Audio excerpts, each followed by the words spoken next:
games with them because this was their fourth meeting. They lost 2 out of 3 in Gainesville, a series they could have taken because they did not finish a game on Saturday that they led for the majority of. But last night they had a chance to win 3-2 in 9 innings, made an error, but Aiden Moza pitched around it, got them to extras. After striking out maybe the best 3-4 hitters in college baseball when you talk about Jack Caglione and Josh Rivera back-to-back.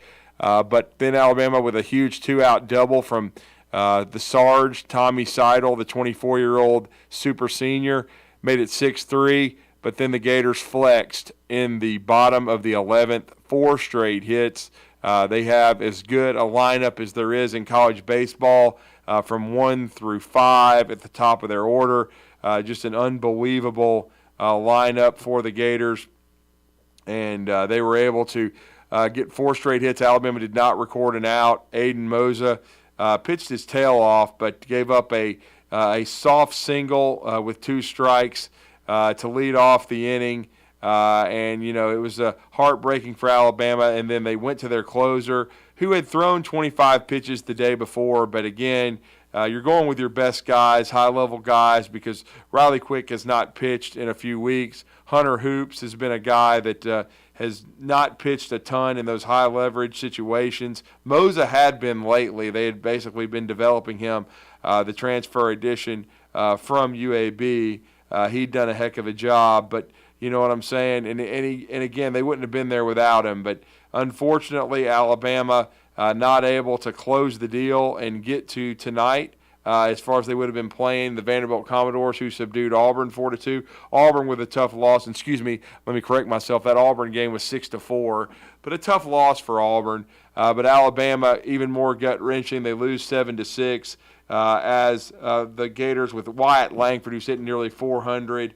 You know, as we said, Jack Caglione. Caglione is one of those guys that is leading the nation in home runs, can also throw high 90s off the mound. Josh Rivera hitting nearly 370. And then B.T. Riopel, who's only hitting 260, but has double-digit home runs, over 50 RBIs. He hits the walk-off home run to secure the win for Florida, 7-6, as they have a 4-run bottom of the 11th. First time a team in extra innings ever been trailing by 3 come back to win. But the Gators are the best team in the SEC, co-champions with Florida, but really co-champions with Arkansas, but they're better than Arkansas. I've seen both teams play. Arkansas is an amazing team. They've had a lot of injuries. Dave Van Horn's the coach of the year, in my opinion. He's done a great job coaching them, getting guys to step up, but they're not as talented on the mound or in the lineup as the Gators. That Gators team is special. They can win the national title. Alabama's going to play Auburn in the losers bracket today in the second game of the day, as there'll be 2 elimination games played this morning in the first session. We'll see certainly South Kakalaki, who lost 10-3 in Game 1, South Carolina, to the LSU Tigers. LSU marching on, and then, as we said, Texas A&M lost a heartbreaker 6-5 on a walk-off homer to Arkansas after leading 4-0. They will play an elimination game at 9:30. Then 30 minutes after that game, you'll have Alabama-Auburn. The loser will go home. Auburn, I think, has locked up a host spot to me. Alabama should, after you watch with the eye test, watch them play Florida last night, but they might still need to win this game. I came in thinking they may need to take 2 in Hoover against high RPI opponents, and Auburn has a really good RPI. Auburn has been playing as good a baseball as there is in the SEC. Before they lost last night 6-4, they'd won 9 in a row in the conference. Been red hot, but couldn't quite get it done. Alabama should have Garrett McMillan on the bump more than likely later today, one of their top starters. Still got enough bullpen arms, so if they can swing the bats, I think they've got a shot to beat Auburn and secure a regional host without a doubt after that. To me, if they can get this win and move on to Friday. But certainly Auburn probably going to compete. Butch Thompson's done a hell of a job. He's a heck of a coach.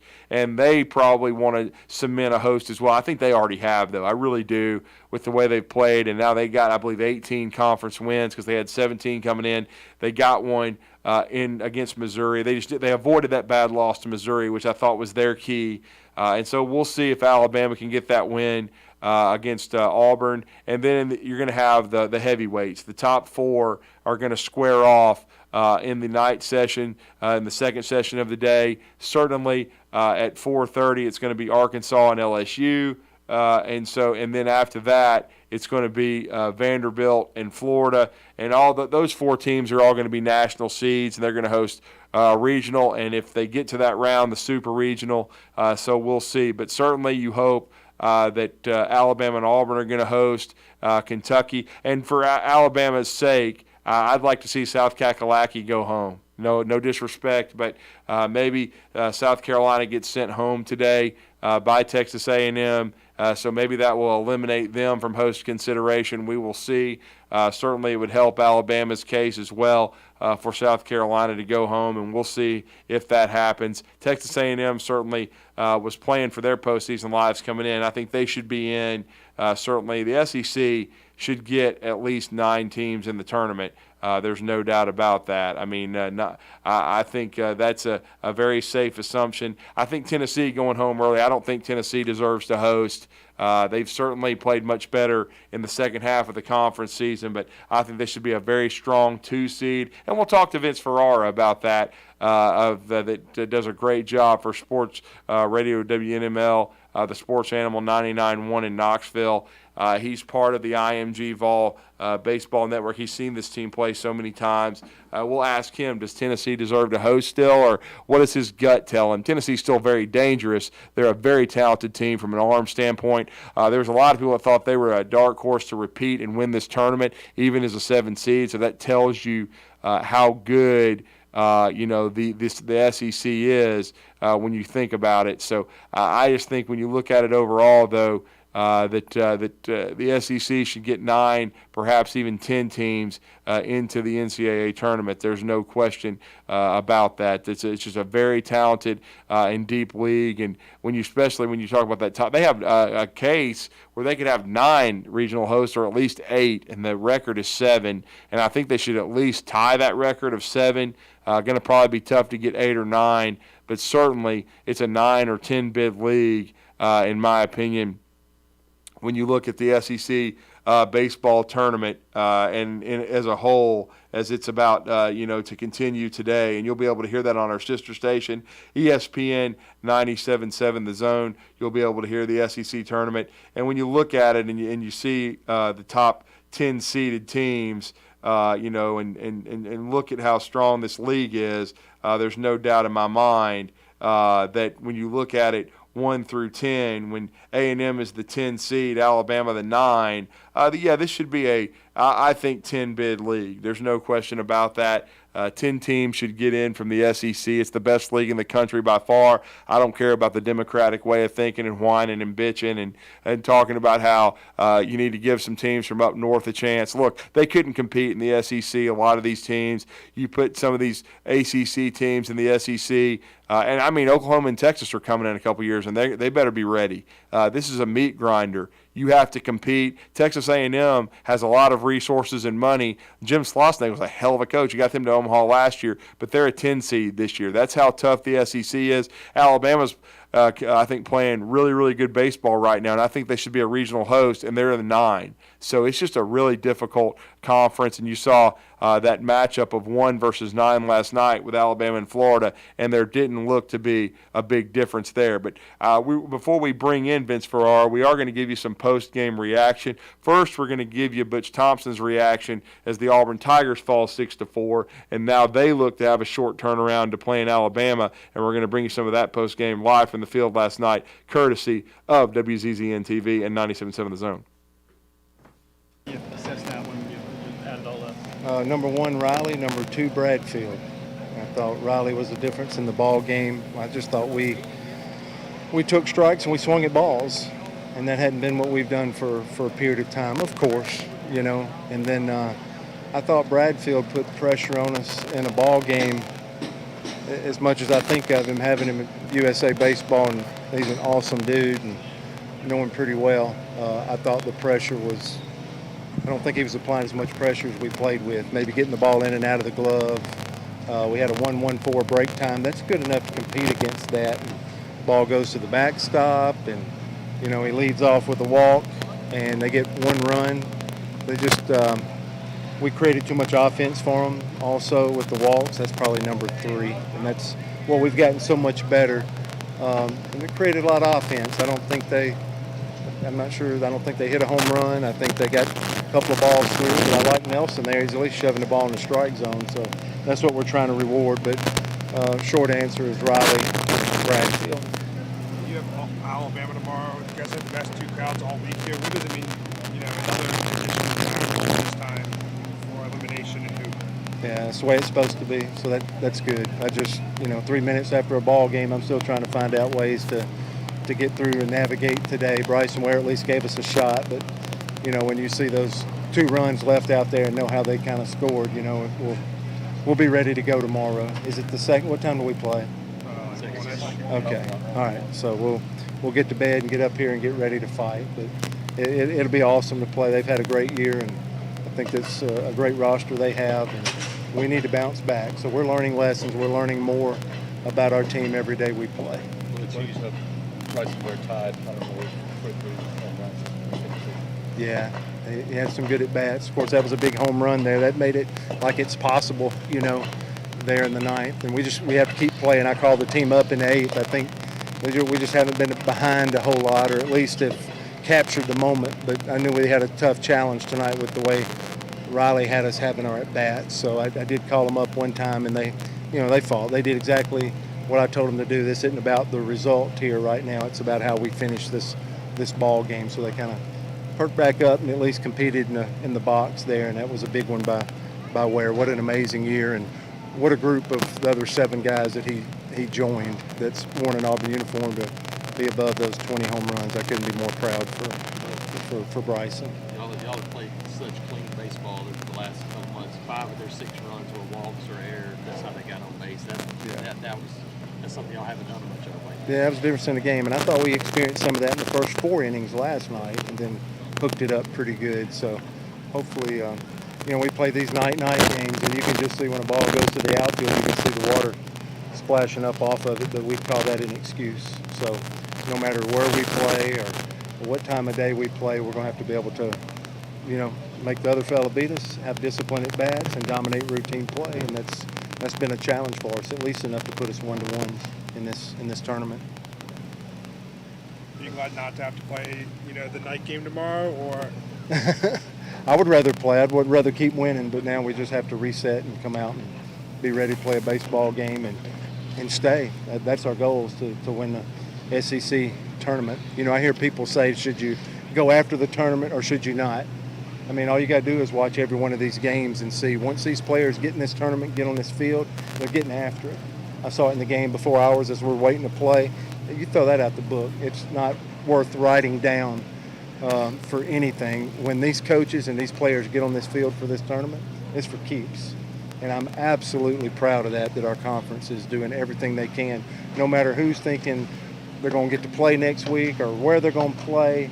These guys, this tournament, every team's invested in this tournament, and our team is no different than that. So there was a little sting for us tonight. So I'm glad we're not playing the night game tomorrow, because that means we get to get back on this field sooner. Okay. That was Butch Thompson as he was live on the field after that 6-4 setback. Bryson Ware, though, 23rd homer, tying Hunter Morris for the record. Now Alabama's hitting coach, ironically, former Grissom star, was SEC Player of the Year for Auburn before going on to a professional career, reaching as high as AAA, and was the Southern League Player of the Year for the Huntsville Stars back in his career. But now we're going to get the reaction from the Alabama side. A gut-wrenching loss for Jason Jackson and crew, but we wanted to bring you that post-Florida here on this edition of the Recruiting Blitz on Blitz Sports Radio here on this Thursday.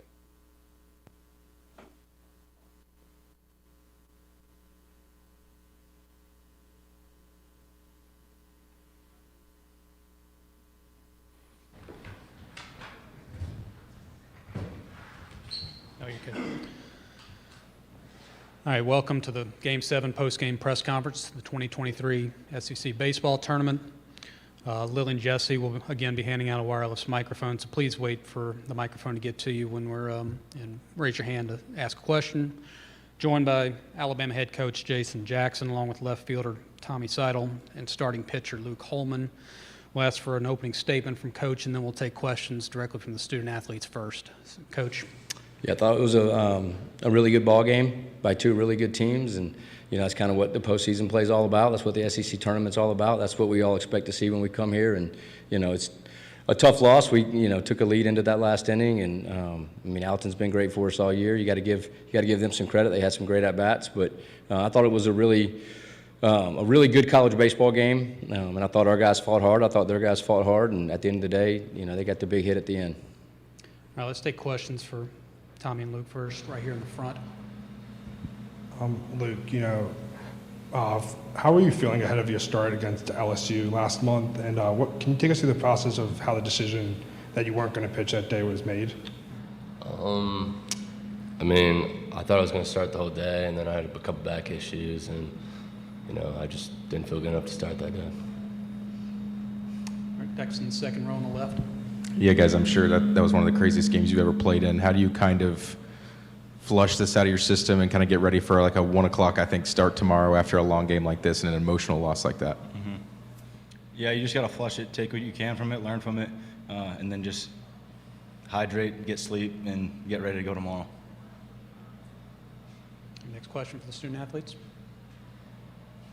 Again, right here in the front row.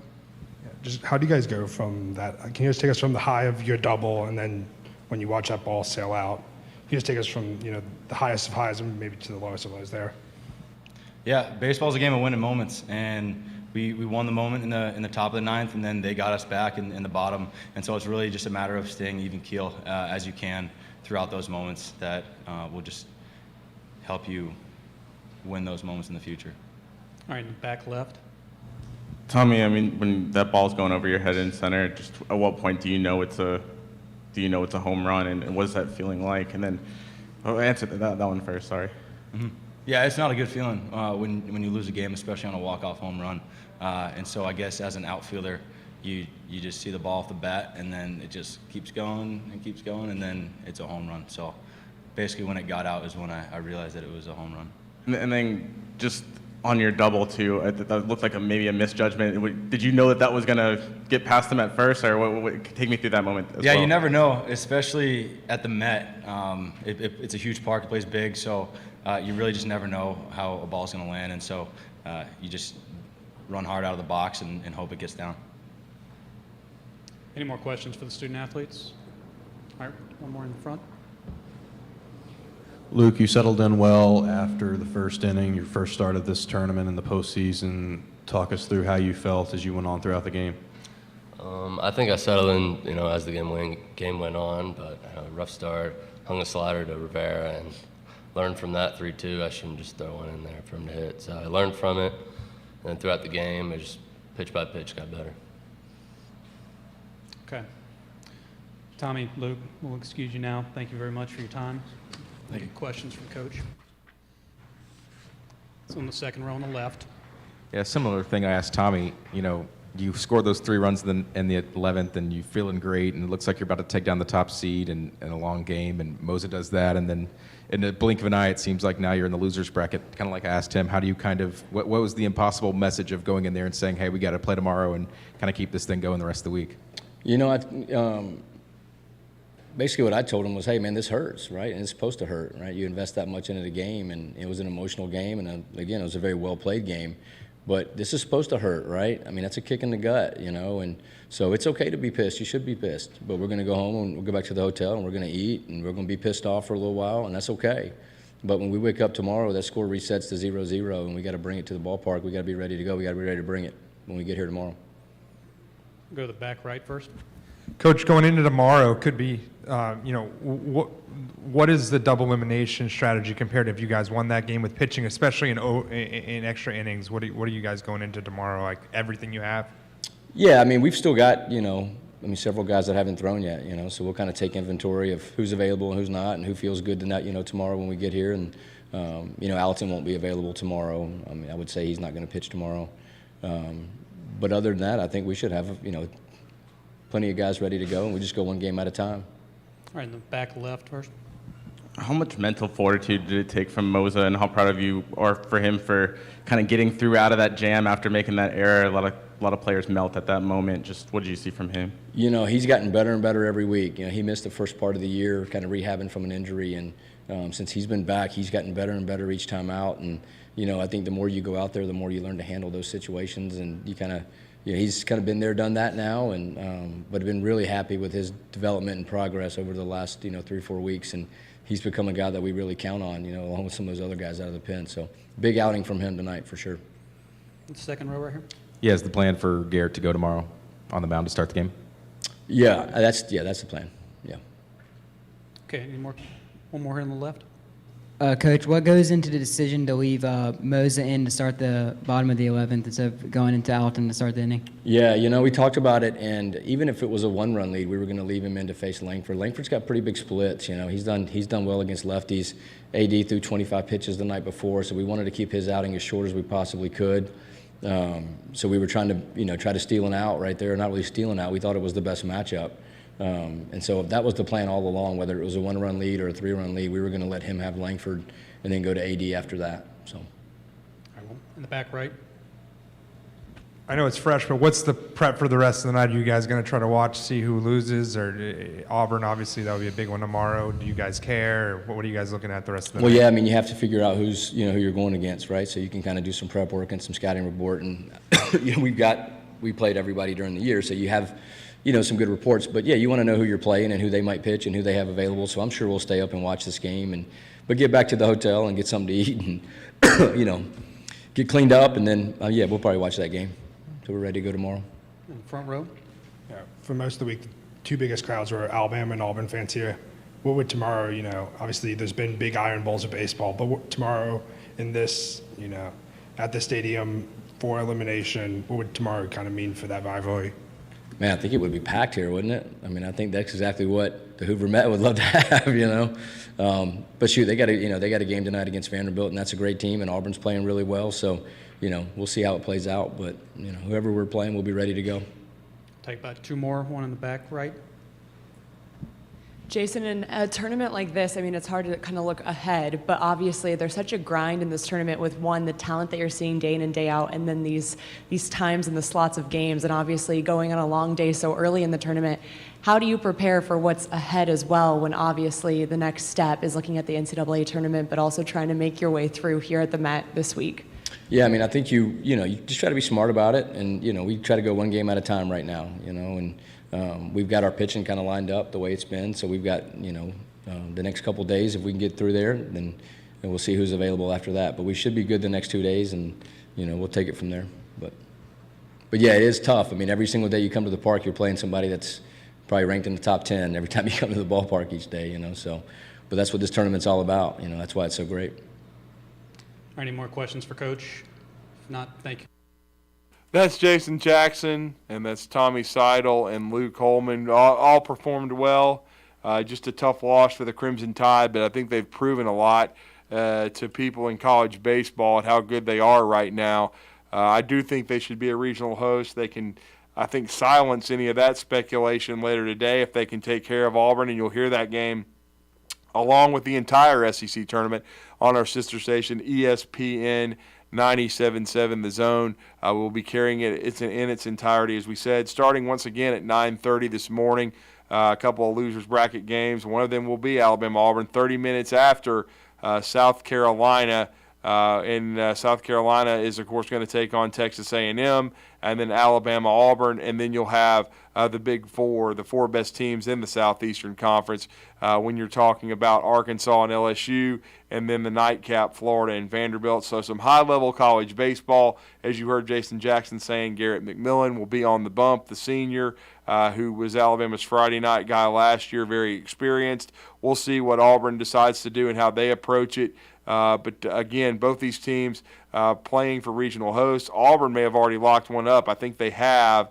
Maybe Alabama has as well, but we'll see. I think winning would help Alabama and help you get to Friday and have a shot to win with one of your better starters. Jacob McNary would potentially pitch, and maybe could get you to the weekend, and then you just have to reassess when you're in the semifinals. But first, you got to put out a really good Auburn team that's playing exceptional baseball, and so we'll see if that takes place. But before we go on break, I wanted to let you guys know, please, give our sponsor a look, and that our sponsor, please support them, and that is Alumni Hall and alumnihall.com. They have an outstanding website where if you're not an Alabama or an Auburn fan, if you're a fan of another Southeastern Conference school, many schools in the Southeast, like East Tennessee State even, they can take care of all your needs there. Very reasonable shipping, and if you order over $100 worth of merchandise, you get free shipping. But again, you also, for every $150 at Alumni Hall, you get $10 in Hall Pass rewards, part of their Hall Pass rewards program, and you can stack those. I just used 30 of them. No question about that. And if you get for that graduate, high school, college graduations going on right now, birthdays, you've got Father's Day coming up. You can go take and get any of your Alabama or Auburn gear at our location, our local one at the Bridge Street Town Center. They have moved from their longtime location just down from the Apple Store. Now they are located temporarily for the next couple of months next to Belk. And then they will move in August next to Buckle. It will be an even bigger store than they've had before, square footage-wise, and they will add Tennessee to the repertoire. They're also hiring, so if you need that summer job, go see Andy and the crew. They're great folks, and we appreciate Alumni Hall for sponsoring the Recruiting Blitz on Blitz Sports Radio, and of course, Bandyman, Bailey Lowry, Captain Cool, John Abraham, and you can hear that afternoon Blitz show later today from 2 to 4. But we're going to go on a break. When we come back, Vince Farrar going to join us to talk some Tennessee Vols on this Thursday. Stay with us on the Recruiting Blitz on Blitz Sports Radio. I'm D Squared. This is Wes Neighbors with Phillip with Eagle Insulation, and we have an announcement to make. Yes, Wes, we are now Eagle Masonry and Insulation. Still a place to call for your installation needs, but now we offer masonry services. What kind of masonry projects can you handle? Wes, no job is too big, no job is too small. We can do renovations, new construction, outdoor fireplaces, fire pits, brick landscape borders. Well, when you came out to my house, you did both the insulation and masonry at the same time. You guys did rock for me, you did brick for me, and you insulated my house. That's usually done at the same time that you're building a house. Absolutely. It really capitalizes on two services you need at the same time, and you can get one company to handle both of those. Phillip with Eagle Insulation will come out, do your installation. He'll do your masonry. They do a great job. They guarantee your work. Check out more online at insulatedwitheagle.com and schedule your free examination today. 256-755-1556. Thanks, Wes. Normally, when you call a roofing company, all you hear is, you need a new roof. Not when you call Fleming Roofing and Restoration. Since 1965, the folks at Fleming have been focused on what you need, whether it's an easy repair or a full roof replacement, commercial or residential. And when it comes to storm damage, you want Fleming on your side. They know all the ins and outs of insurance claims and will guide you through the entire process. Log on FlemingHSV.com and book your free estimate today. Fleming Roofing and Restoration. We show up. This is Wes Neighbors with Phillip with Eagle Insulation, and we have an announcement to make. Yes, Wes, we are now Eagle Masonry and Insulation. Still a place to call for your installation needs, but now we offer masonry services. What kind of masonry projects can you handle? Wes, no job is too big, no job is too small. We can do renovations, new construction, outdoor fireplaces, fire pits, brick landscape borders. Well, when you came out to my house, you did both the insulation and masonry at the same time. You guys did rock for me, you did brick for me, and you insulated my house. That's usually done at the same time that you're building a house. Absolutely. It really capitalizes on two services you need at the same time, and you can get one company to handle both of those. Phillip with Eagle Insulation will come out, do your installation. He'll do your masonry. They do a great job. They guarantee your work. Check out more online at insulatedwitheagle.com and schedule your free examination today. 256-755-1556. Thanks, Wes. Hey, everyone. Let's all stop what we're doing right now and take a moment. That felt good, huh? Just like that, we had a nice, special sort of moment together. Of course, they don't all need to be quiet moments to be special. They could be loud moments, goofy moments, sporty moments, dorky moments. Moments where we talk or walk or just hang out. It doesn't really matter. They all count. Because every time dads like us take a moment like that to spend with our kids, well, it's pretty momentous. Sounds like somebody agrees. So let's take a moment to make a moment. Today, call 877-4DAD-411 or visit fatherhood.gov. Brought to you by the U.S. Department of Health and Human Services and the Ad Council.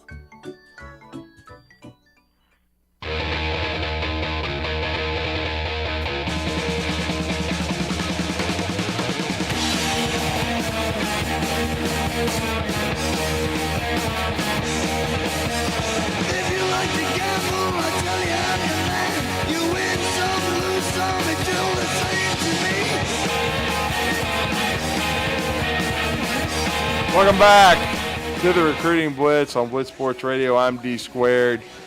Hope you're enjoying this Thursday edition. We've been talking SEC baseball tournament. We got some reaction from Alabama and Auburn. Both suffered tough losses last night and will now square off around 1 o'clock today, 30 minutes after the first elimination game, and that is South Carolina certainly going to take on Texas A&M.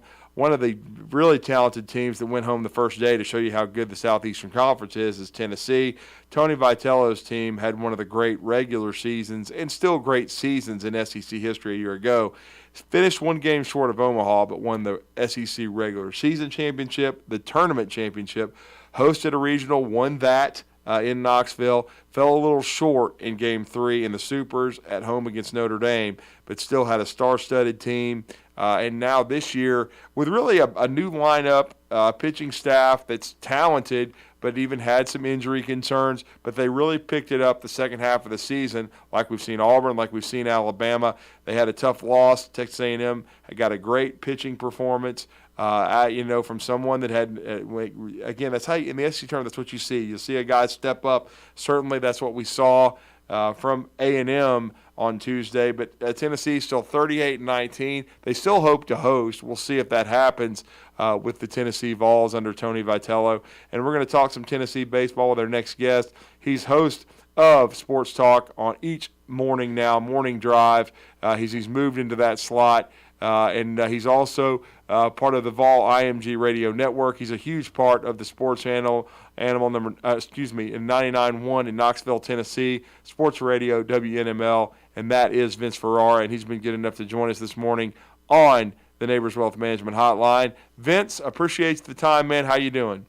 Always fun to talk to you. I'm good. It's that time of year, getting into the postseason, so always great to talk to you regardless of what the topic is. Well, yeah, I mean, in Tennessee baseball has been going strong under Tony Vitello. I know they were very disappointed to not get the win against A&M. They came in a hot ball club, had taken care of South Carolina last weekend, and really their one bugaboo this year has been playing away from Lindsey Nelson Stadium. They have struggled on the road, but they got that road series done. I know they felt confident coming in. They were getting their pitching healthy, getting their lineup settled. They kind of ran into a little bit of a buzzsaw, one-game deal. That's the tough part of the first day when you have to play on Tuesday. It's win or go home. But they're still 38-19. For us, Vince, you've seen this ball club play quite a bit as you do their radio, part of the Vol IMG Radio Network. Where do they stand in your mind, and do they still have a strong chance to host? Because the SEC, this is an even stronger year than usual, and we say that because it's year in and year out. We know it's the strongest league in the country, but there are 9 teams in this league that have a legitimate case to host a regional. Yeah, and Tennessee is 9th in RPI amongst that group of 9. So are there surprises sometimes? Sure. I right now think Tennessee is a 2 seed. I don't think that we'll get one of those host spots. Obviously, what Auburn has done, Alabama, probably right on that cut line somewhere as well. South Carolina was in for a good part of the year, then in some projections slid out, and then did they do enough with their number 6 RPI right now to get back into that conversation? So I think some other teams have a stronger case than Tennessee. Tennessee certainly has a great a great home field that they will absolutely overflow pack, and will be desirable to to watch as well. But I think Tennessee, because they were bounced in the first game, and the other teams they were competing with for regional hosts, the Auburns, the Alabamas, the South Carolinas, they all got into double elimination in the tournament. I think it helps their case. They're also playing good teams and helping their RPI. Also, Tennessee's RPI is at 21. It's not bad at all, but like I said, it's 9th in the SEC. The next closest is Auburn at 16. So I think we're probably going to see Tennessee on the road as a 2 seed in the tournament, and a lot of the projections have it that way as well. Well, we're talking, as we said, Keys co-host of Sports Talk, now from 6 to 9 Eastern Time. They do a great job on Sports Talk. Now it's with John Wilkerson and Vince Ferrara, filling the huge shoes of Jimmy Hines as they've moved Sports Talk to Morning Drive. So Vince is definitely off to a strong start there, and been good enough to free up some time after their show that just wrapped up. He's joining us now on the Recruiting Blitz. And as you said, Tennessee probably a 2 seed, but a very dangerous one, I might add, Vince. And if South Carolina were to be a 2, if Alabama were to be a 2, I think any of these SEC teams that don't host regionals are going to be very, very dangerous 2s that any host is going to be kind of grinding their teeth if they see them in the bracket. Yeah, no doubt. You have Major League Baseball draft picks throughout your weekend rotation. You have next year's top 5 pick in next year's draft, and Chase Burns closing out games now. You have a ton of talent in between with power arms with good stuff that generally have done a really nice job for Tennessee. So Chase Dolander's coming off of his best performance of the year, and he was preseason All-American and pitcher of the year last year in the SEC, and he's probably going to be a top 10 pick in this coming Major League Baseball draft. So they got a lot of talent, even if they haven't always put it all together. I think your point earlier was accurate in terms of winning away from Lindsey Nelson Stadium. 1 and 2 in neutral site games, and just 4 wins on the road. 2 of those coming.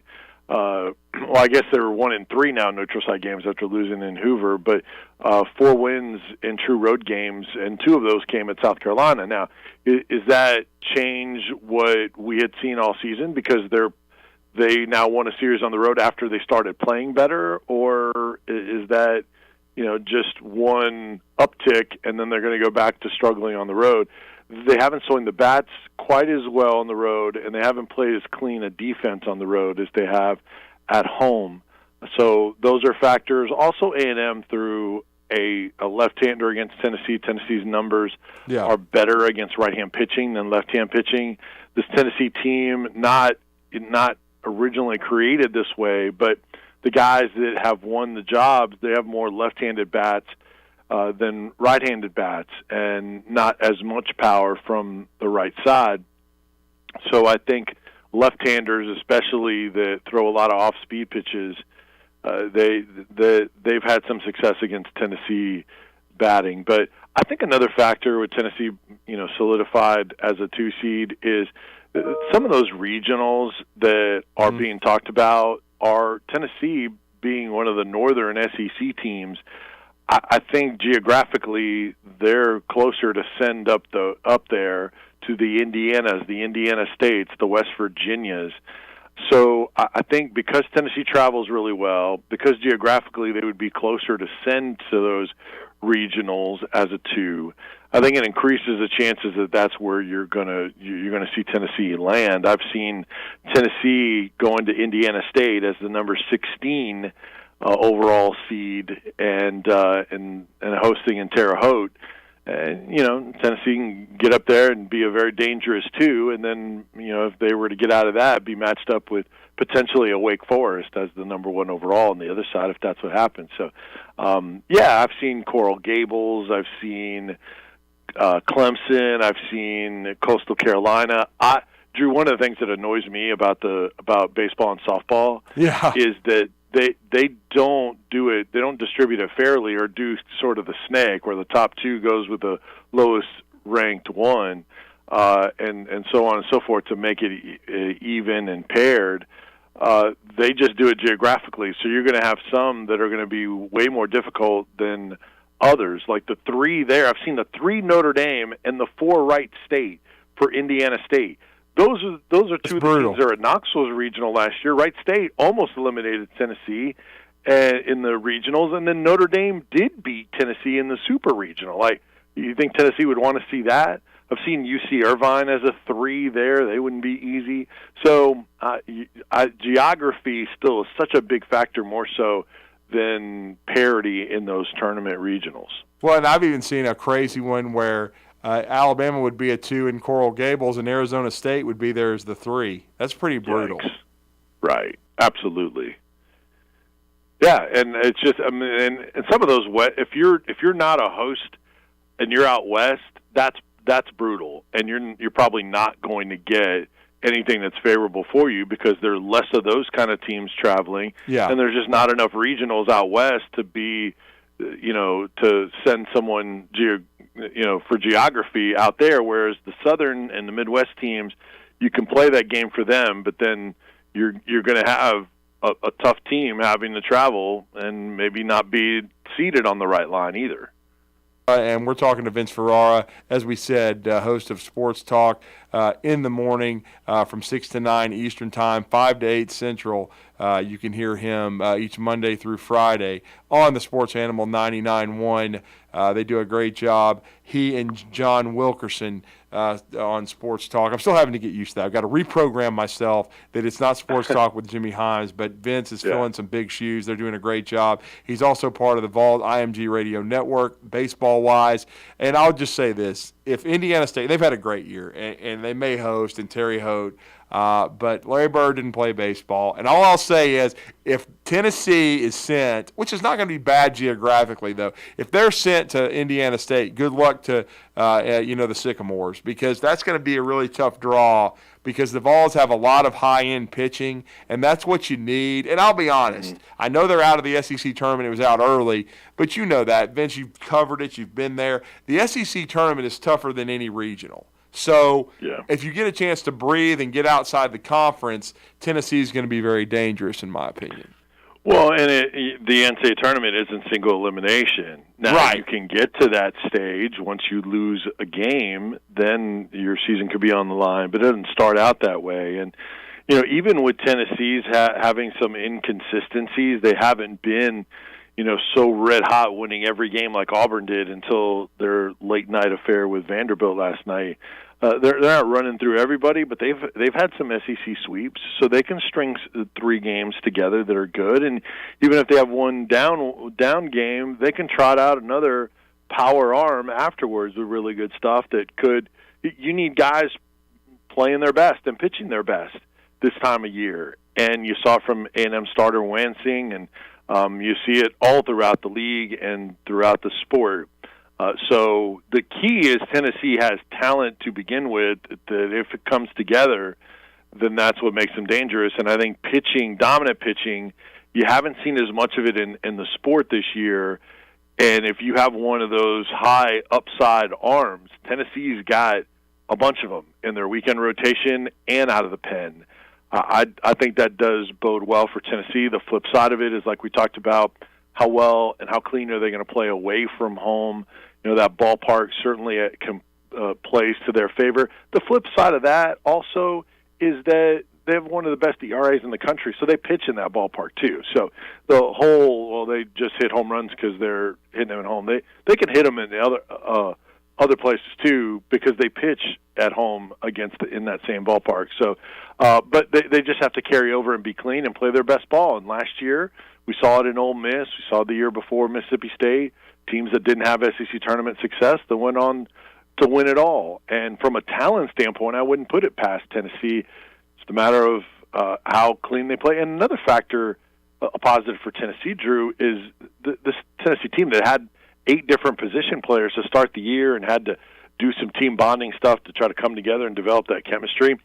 Overall, they're a veteran club. They have some older guys. I mean, you know about Zane Denton coming over from Alabama. Maui Auna as a junior came over from Kansas. A little bit of a slow start, but now He's a 300 hitter playing slick defense. So some of the veterans have locked down those positions. They have upperclassmen throughout their outfields, a couple sophomores in Christian Moore and Blake Burke, but everybody else is veteran other than those two sophomores in their everyday lineup. So I think that's another trait that, you know, the experts, the analysts say you typically see in teams that can come together at the right time. And speaking of that, too, a lot of it is health. How healthy is this pitching staff? It's pretty healthy, right?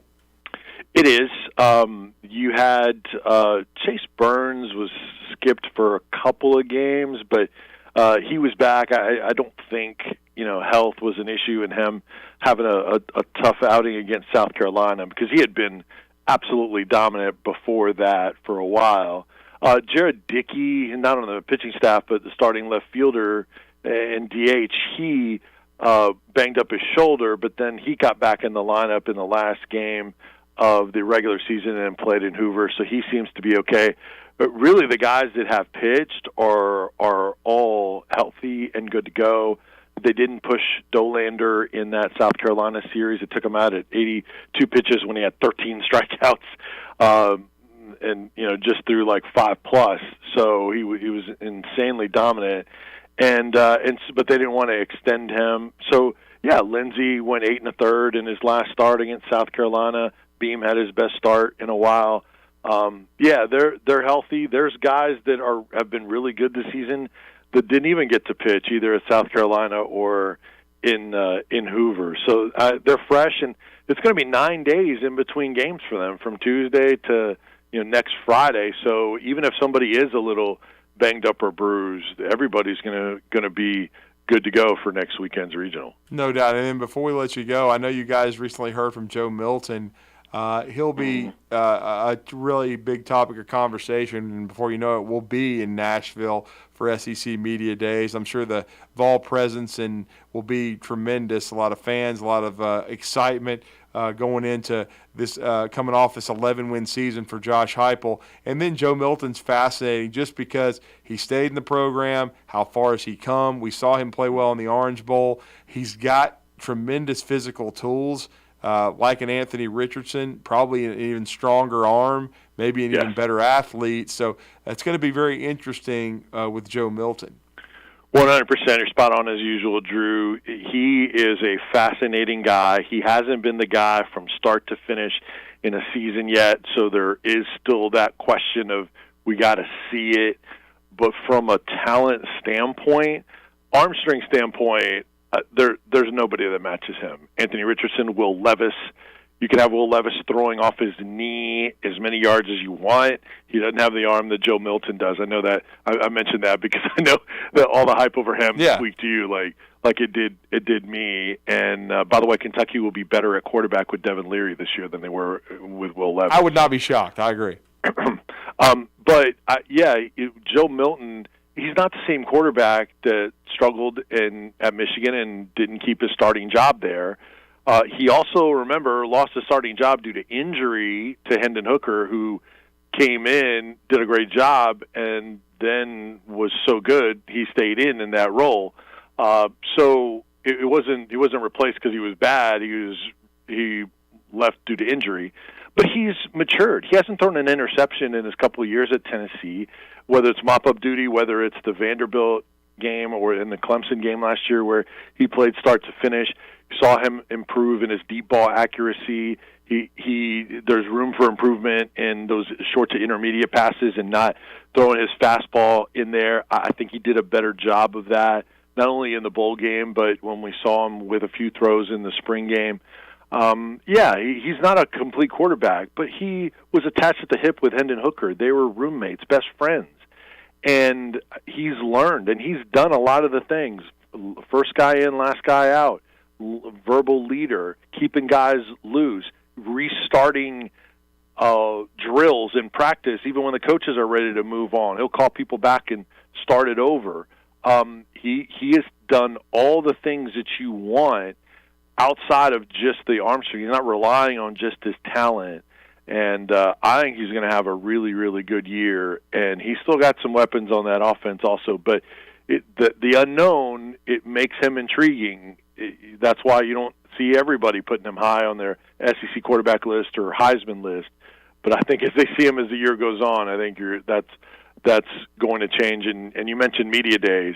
There is no doubt that Tennessee will send Joe Milton as one of their representatives to media day. We complained, Drew, I'm sure you have too, that there's not enough star players at media days for teams. Like they don't always send their quarterbacks. You know how that is. But Tennessee is going to send Joe Milton just like they sent Hendon Hooker. They're not missing out on that opportunity. He is the voice of this team. He's been a leader even before being QB1. He's QB1, and I absolutely think he will be there, which will be a good thing for everybody. It really will. Well, great stuff, Vince, as always. Let everybody know how to follow you and what you're doing, but we appreciate the time and talking some Vols with you. Yeah, appreciate it. You can follow me on Twitter at Vince Sports, VINCE Sports, and then on our website, 991thesportsanimal.com, you can stream our show, which 6 to 9 a.m., as Drew mentioned, Eastern Time, 5 to 8 a.m., and even if you miss it, if that's early, heck, it's early for me, so I get it. But you've done mornings too, so you adjust. Yes. But you can always get the podcast at 991thesportsanimal.com or just search for Sports Talk and subscribe there, and you get all of our stuff there. And then you mentioned Jimmy Himes. He's retired, but he hadn't stopped working, which is no surprise to you. But he's going to be covering, and he does it the best out of anyone. He's going to be in Destin covering the spring meetings next week. So we will have all of Jimmy's interviews, SEC spring meetings. There'll be a tab on our website and anywhere you get your podcast with all the interviews Jimmy's getting, one-on-ones, press conferences. These one-stop shop to get everything from down there. We'll have it for you on our website, and Jimmy will be joining us on Sports Talk as a guest all week, so it'll be very, very cool. Can't wait to talk to him. He's semi-retired. Love it. Appreciate it, Vince. Have a great weekend, man. All right, Drew, you too. Appreciate it. We're going to go on a break and wrap up this Thursday edition of the Recruiting Blitz on Blitz Sports Radio. The Blitz has been called. No representation is made that the quality of legal services to be performed is greater than the quality of legal services performed by other lawyers. A wise man once said, if you take care of old folks and children, everything in the middle will take care of itself. Hi, I'm Danny Aldridge, lawyer in Alabama and Tennessee. In the next 20 years, the number of those folks over 65 years of age will more than double. In our golden years, the most important goal is to be treated with dignity and have control over doing what makes you grateful with those you love. At the Aldridge Law Firm and the Legal Town Center, we're dedicated to help you with these goals, and we'll be there when life throws you those inevitable curveballs. Let us assist you with your legal needs, whatever they may be or become. You may reach us by phone at 256-534-3188 or online with Dan at danaldridgelaw.com. Just remember, we're here to help. Whether it's personal injury, wrongful death, fraud and cheat, or estate planning made complete, we're here to help.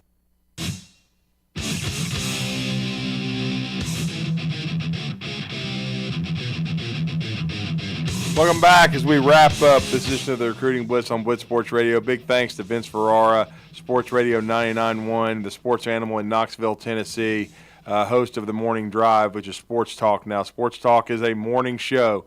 He does a great job, and also does a really good job with the Vols IMG Radio Network, part of football, basketball, and baseball. Wears many hats there. But again, we appreciate his thoughts about Tennessee baseball. Thinking there too that loss to South Carolina likely knocked them to a 2 seed, and it doesn't expect them to host a regional. We'll see what happens as with South Carolina today. Do they still have a shot to host? They need to probably get a win. It would help them if they can win that elimination game today.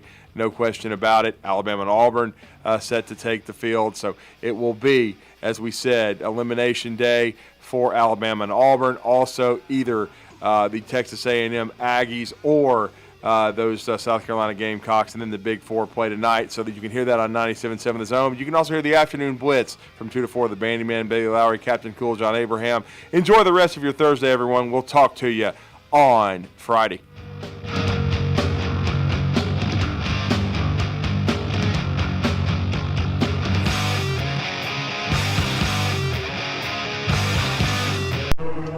Check out, maybe sit down, take a nap, play with some dirt, the way we're going right now.